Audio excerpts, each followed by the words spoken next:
comme l'autre là, 30-40. Enfin non, le 15-30. Allez là, allez en bas là. Sur la droite. Ouais, ça va pas. Elle est dessus. Là, ah oui.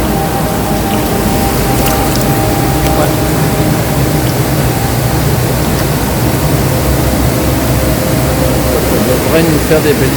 Donc la Fédération de pêche et de protection du milieu aquatique d'Indre-et-Loire réalise depuis plusieurs années l'étude des fronts de colonisation de l'anguille sur les affluents des principaux cours d'eau du département, donc notamment les affluents de la Loire, de la Creuse et de la Vienne.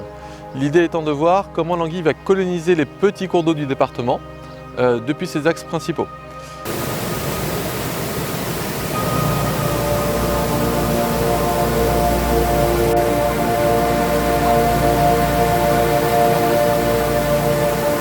Alors l'objectif de ce type de suivi, c'est à la fois d'identifier les voies de migration de l'anguille sur les cours d'eau et de mettre en évidence d'éventuels points de blocage liés aux ouvrages qui sont présents sur ces axes.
Donc depuis 2 semaines, nous réalisons donc les suivis de fronts de colonisation de l'anguille sur différents bassins du département.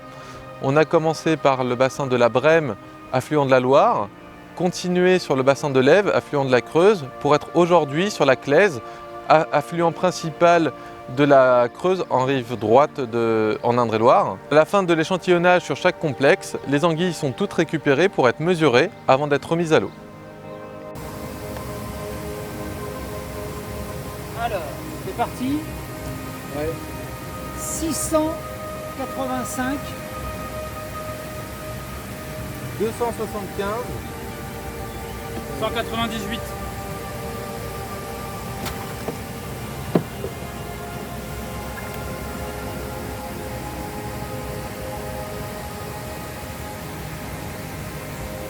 254.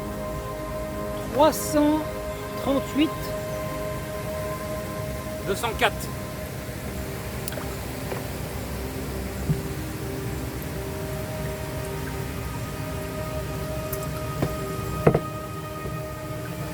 230. On s'intéresse dans cette étude à la migration de l'anguille parce que c'est une nécessité dans son cycle vital puisqu'elle va coloniser nos bassins versants et tous les petits cours d'eau pour pouvoir grossir. Grossir avant d'arriver à maturité et de retourner vers l'océan pour se reproduire. Au-delà de l'aspect réglementaire, la continuité écologique est une nécessité pour le devenir de ces espèces. Il va falloir trouver des solutions sur ces ouvrages qui posent problème à la migration de l'anguille afin qu'elle puisse coloniser l'ensemble du reste du bassin versant. Nous sommes aujourd'hui à Abilly, commune du territoire de la communauté de communes Loche-Sud-Touraine, en bord de Claise. La Claise est un affluent majeur de la Creuse en Indre-et-Loire. Elle prend sa source du côté de Châteauroux et se jette sur cette même commune à Abilly, en rive droite de la Creuse, après un parcours d'environ 100 km. C'est un axe majeur pour la migration des anguilles, puisque l'amont de ce cours d'eau est constitué par le parc naturel régional de la Brenne et donc le pays aux 1000 étangs bien connu de tous les Français. La Fédération de pêche et de protection du milieu aquatique d'Indre-et-Loire est un partenaire majeur de la communauté de communes Loche-Sud-Touraine à plusieurs titres, d'un point de vue technique, mais également d'un point de vue animation. Aujourd'hui, c'est vraiment la technique et l'aspect scientifique qui nous intéressent avec le suivi de la migration des anguilles pour avoir à l'instant T un outil de connaissance pour pouvoir ensuite, nous derrière, avec les collectivités, essayer d'avoir des outils scientifiques, voilà, des arguments scientifiques sur le passage des anguilles en fonction des différents bras de la claise pour pouvoir ensuite essayer d'avoir des actions d'aménagement qui soient les plus pertinentes possibles. Donc l'inventaire qui est réalisé aujourd'hui se fait à l'aide d'un matériel portatif.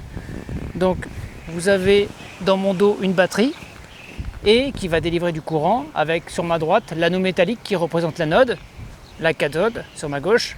Et donc il y a un champ électrique qui va circuler et les poissons vont être attirés par l'anneau métallique sur environ 1 mètre carré.